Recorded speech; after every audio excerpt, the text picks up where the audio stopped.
అందరూ నమస్కారం అండి. వెల్కమ్ టు ఎక్స్టాక్. అందరూ బాగున్నారు కదా? Thank you for supporting my videos అండి. సో చిన్న రిక్వెస్ట్, వీడియోకి అయితే ఒక లైక్ ఇచ్చి చూడడం స్టార్ట్ చేయండి. ఎందుకంటే ఇంపార్టెంట్ వీడియో కాబట్టి ఒక నలుగురికి షేర్ అవుతుంది. అంటే ఏంటంటే ఇది నేను ఇచ్చేదంతా ఇంపార్టెంట్ ఇన్ఫర్మేషనే. సో ఎందుకు అంటే ఎవరైనా సరే జాగ్రత్తగా ఉంటారు. ఇంకా ఫ్రాడ్స్ బాగా జరుగుతున్నాయి కాబట్టి సో మీకు హెల్ప్ అవుతుంది అన్న ఉద్దేశంతో చేస్తున్నాను నేను. సో నెక్స్ట్ ఏంటంటే 100K ఎవరికి అప్లికబుల్ అవుతుంది? యాక్చువల్గా ప్రొక్లమేషన్ రూల్ ప్రకారం ఏం చెప్పారు వాళ్ళు మనకి, 100K బయట నుంచి అంటే కొత్తగా ఎవరెవరైతే యుఎస్ వీసా అప్లై చేసుకుంటున్నారో, I mean to say petition apply చేసుకుంటున్నారో, ఎవరికైతే యుఎస్ వీసా లేదో వాళ్ళకి మాత్రమే 100K అప్లికబుల్ అవుతుంది. అంటే అవుట్ సైడ్ యునైటెడ్ స్టేట్స్. యుఎస్లో ఉండి ఎవరైనా సరే H1 అప్లై చేసినా, చేంజ్ ఆఫ్ స్టేటస్ అప్లై చేసినా, ఏం చేసినా సరే 100K అప్లికబుల్ కాదు అనేది అయితే అప్పుడు వాళ్ళు చాలా అంటే ఫస్ట్ చెప్పడం ఒకటి చెప్పారు, తర్వాత క్లారిటీ ఇచ్చారు. ఇంకా తర్వాత ఇప్పుడు ఎవరెవరైతే ఇండియాకి వెళ్ళి స్టక్ అయిపోయారో ఆబ్వియస్లీ ఒకవేళ కనుక వాళ్ళ జాబ్ పోయింది అనుకోండి, H1 రివోక్ చేస్తారు కదా. రివోక్ చేసిన తర్వాత మళ్ళీ వాళ్ళకి I-140 ఉన్నా, ఇంకోటి ఉన్నా, 6 సంవత్సరాలు 3 సంవత్సరాలు వాడుకొని ఇంకా 3 సంవత్సరాలు మిగిలిన వాట్ ఎవర్ ఇట్ ఈస్, ఏదైనా సరే ఇండియా నుంచి H1 అప్లై చేసుకొని, దట్ ఇంక్లూడింగ్ మీరు క్యాప్ ఎగ్జామ్ట్లో ఉన్న, cap exempt in the sense మీరు లాటరీలో ఒకసారి పిక్ అయితే ఇంకా మళ్ళీ మన జీవితాంతం H1 అప్లై చేసుకోవచ్చు కదా.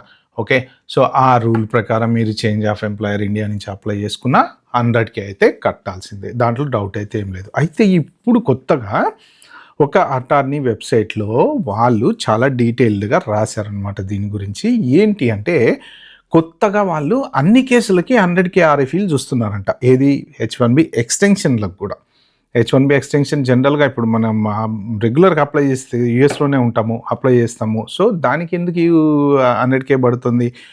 సో కౌన్సిలర్ ప్రాసెస్ కనుక ఎవరైనా మీరు పెట్టుకున్నారనుకోండి, ఖచ్చితంగా 100K RFE అయితే వస్తుంది, దాంట్లో డౌట్ అయితే ఏం లేదు. కానీ కౌన్సిలర్ ప్రాసెసింగ్ ఎందుకు పెట్టుకుంటారు? బై మిస్టేక్ ఏమన్నా ఇప్పుడు వీళ్ళు అటార్నీస్ H1 ఎక్స్టెన్షన్గా చేంజ్ ఆఫ్ ఎంప్లాయర్ ఫైల్ చేసేటప్పుడు కనుక ఆ టిక్ బాక్స్ కౌన్సిలర్ ప్రాసెసింగ్ అని పెడితే తప్ప జనరల్గా కౌన్సిలర్ ప్రాసెసింగ్ తీసుకోరు ఎవరు. ఎందుకంటే వెళ్ళి స్టాంపింగ్ చేయించుకోవడం అనేది అది నరకమే. మళ్ళీ ఒక్కసారి దేశం దాటామంటే రిటర్న్ వస్తామో రాదో గ్యారంటీ లేదు. కాబట్టి ఏంటంటే ఎవరు కూడా సజెస్ట్ చేయరు. అయితే ఇప్పుడు మరి ఈ 100K వాళ్ళకి ఎందుకు వస్తున్నాయి RFEలు, 100K RFEలు ఈ H1 ఎక్స్టెన్షన్ వాళ్ళకి ఎందుకు వస్తున్నాయి అంటే, దాంట్లో రాసిన దాని ప్రకారం నాకు అర్థమైంది ఏంటంటే, ఒకవేళ గనక మీకు ఏదన్నా వీసా రివోక్ అయినా, లేదు మీకు పేరోల్ గ్యాప్స్ ఏమన్నా ఉన్నా, సో వాళ్ళకి ఏమన్నా మీ H1B ఇన్ ద పాస్ట్ హిస్టరీలో కనుక మీరు రూల్ ఫాలో కాలేదని చెప్పి అనుకున్నా, లేదు మీరు B1 B2 నుంచి మళ్ళీ బ్యాక్ H1కి వస్తున్నా, లేదు H1 నుంచి F1కి వెళ్ళి మళ్ళీ F1 నుంచి మళ్ళీ H1కి వస్తున్నా, సో ఇవన్నీ గ్యాప్ ఫిల్ చేయటం కోసం మీరు చేస్తున్నారు అనేసి వాళ్ళు ఫస్ట్ RFE పంపిస్తున్నారట. ఈవెన్ ఒకవేళ జనరల్ ఎక్స్టెన్షన్ ఇప్పుడు వీసా, కొంతమందికి వీసా రివోక్ అయిన ఏవి DUI అని అదని ఇదని ఇంకోటని అట్లా కొన్ని వీసాలు రివోక్ అయిన వాళ్ళు ఎక్స్టెన్షన్కి వెళ్ళినప్పుడు వాళ్ళ దగ్గర ఇన్ఫర్మేషన్ ఉంటుంది కదా, మీ వీసా రివోక్ అయినట్టు, లేకపోతే మీరు ఎప్పుడు వచ్చినట్టు, మీ I-94 ఎక్స్పైర్ అయిందా, మీ I-94 ఉందా, CBP డీటెయిల్స్ అన్నీ తెప్పించుకుంటారు కదా. సో ఆ బేస్డ్ ఒకవేళ బై ద టైం మీరు అప్లై చేసే టైంకి మీ I-94 ఎక్స్పైర్ అయిపోయింది, ఓకే, ఎక్స్పైర్ అయిన తెల్లారి మీరు అప్లై చేశారు H1B, ఆబ్వియస్లీ మీకు 100K RFE పడుతుంది, డౌటే లేదు దాంట్లో. ఎందుకంటే I-94 ఎక్స్పైర్ అయిందంటే మీరు ఇల్లీగల్ ఉన్నట్టే. పోనీ I-94 అయ్యే లోపే మీరు అప్లై చేశారు. అప్లై చేసిన తర్వాత ఈవెన్ ప్రీమియం ప్రాసెసింగ్ పెట్టుకున్న వాళ్ళకు కూడా కొంతమందికి RFEలు పడుతున్నాయట, ఏది 100K కట్టమని చెప్పేసి. సో వీళ్ళు ఏంటి జనరల్గా 100K పడినప్పుడు ఏం చేస్తారంటే రిప్లై ఇస్తారు కదా, ఓకే మాకు 100K అప్లికబుల్ కాదు అకార్డింగ్ టు ప్రొక్లమేషన్, మేము యూఎస్లోనే ఉన్నాము, యూఎస్ నుంచి అప్లై చేస్తున్నాము అని వాళ్ళు రిప్లై ఇచ్చిన తర్వాత వాళ్ళకి నో ఆన్సర్. సో ఇక్కడ వస్తుంది ట్విస్ట్ ఏంటి ఈ కథలో అంటే, సో రిప్లై ఇచ్చిన తర్వాత వాళ్ళకి రిప్లై రావట్లేదంట. ఆ కేసు పెండింగ్ ఎప్పటిదాకా పెండింగు?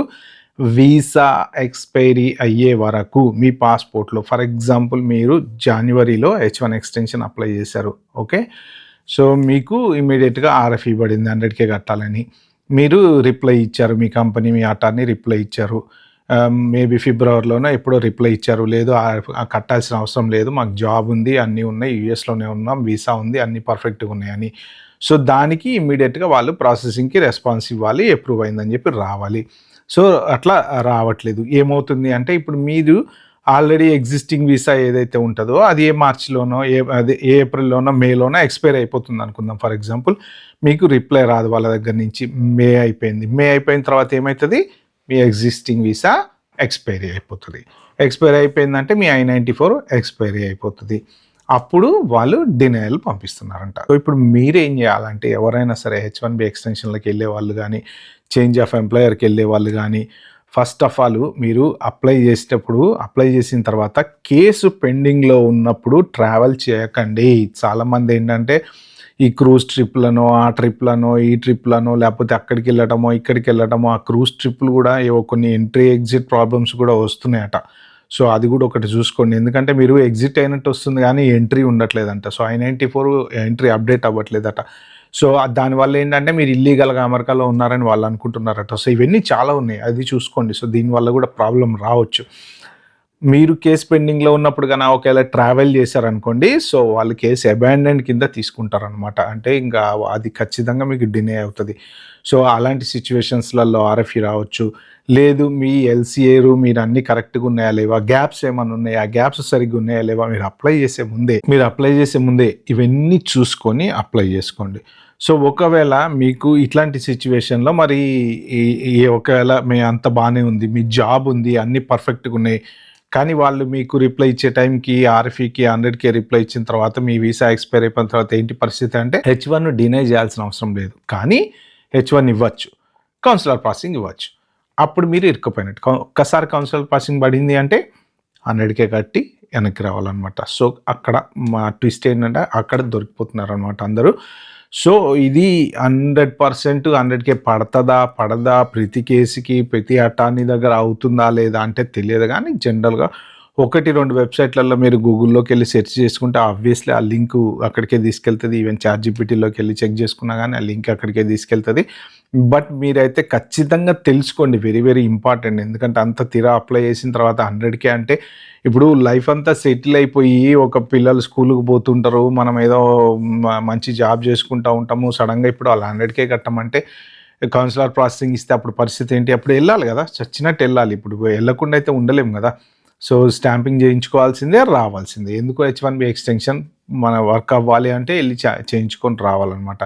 సో మరి అది ఒకవేళ వాళ్ళు కౌన్సిలర్ పాసింగ్ అప్రూవ్ చేసినా మీరు ఫర్దర్గా మీరు అమెరికాలో కంటిన్యూ చేయొచ్చా, మీ I-94 వ్యాలిడ్ అవుతుందా కాదా, సో ఇవన్నీ మీరు అటార్నీని అడిగైతే తెలుసుకోండి. సో నాకు తెలిసిన ఇన్ఫర్మేషన్ అయితే నేను ఈ పర్టికులర్ వీడియోలో అయితే షేర్ చేశాను మీకు. ఓకే ఫ్రెండ్స్, ఈ వీడియోలో కనుక మీకు నచ్చినట్టు ప్లీజ్ అండి like, share, subscribe my channel. Thank you, bye, have good day.